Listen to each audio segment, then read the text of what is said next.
orasa sayra nato ang labing awahing kalambuan sa Bagyong Christine pinaagi sa ato ang pagpakiginabi kang Engineer Al Kiblat kinsa moy pangu sa Pag-asa Visayas pinaagi sa phone touch. Mayong hapon, Engineer Al Kiblat, unsay latest sa Bagyong Christine? May hapon natong tanan na mamluan.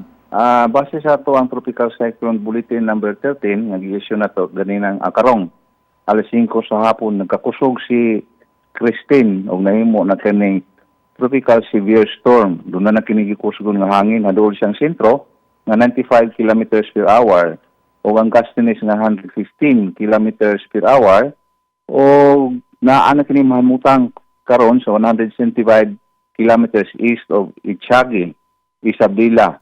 Mao niya itong pinaka-latest tungod sa bagyo mamluan.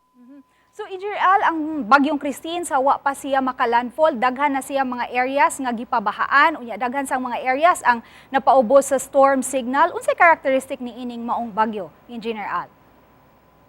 Kaning maong bagyo taas dako kayo ang yang area of influence. Maduna siya diametro atong miagi na tong bulletin nga niabot gani og 840. Although karon kagamay siya, nag 730 kilometers iyang diameter, pero lapad gyapon kay ni kumpara sa mga miaging bagyo, halos buong Pilipinas naapektuhan na nini ang mga pagpanag-om ug daghan kay mga lugar na nasinati og daghang mga pag-ulan. Ingon man ang kining mga lugar nga gitagaan nato og mga tropical cyclone wind signal. Engineer Al, sa iya unyang paglandfall, malauman ba nga malibkas na usab ang ubang mga dapit sa mga storm signals, labi na dinhi sa ato nga daghan sang mga pasahero ang gusto na nga makalarga?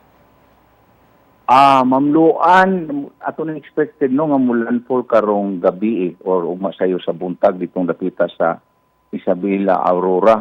Pero sa gikayon ko na, dako kayo iyang diametro. So dili-dili pa nato madali og libkas ang kaning signal number 1 diri sa Central Visayas o sa uban pang parte sa Visayas. Kung malibkas man gani, posible aduna patay gale warning nga epekto. Ang pinaka-safe ani mamluan atong tan-aw sa Biyernes, pwede nang makalawig ang mga sakinang pangdagat. Pero ato pa na karon nga forecast, so magpabilintang mag-update sa ato ang ipalabas nga mga warnings sa Pag-asa para sa dugang panyang informasyon kung dunay mga significant na changes.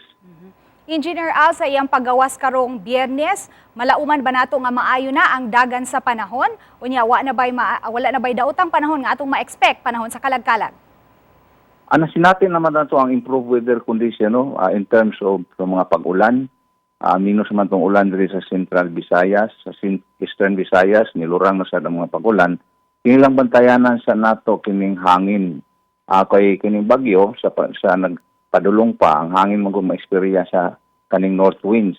Iglagpas niya ni gamay na pay south winds. So sa iwong ko na paglagawas niya ni sa Philippine Area of Responsibility sa Biyernes, napay mga lugar diri sa Kabisayaan labi na sa Western Visayas ang makisinati og mga paghanginhangin. Hinoon ang Central o kining Eastern Visayas posible na kining makasinati mas maayong panahon diin hinay ang ato ang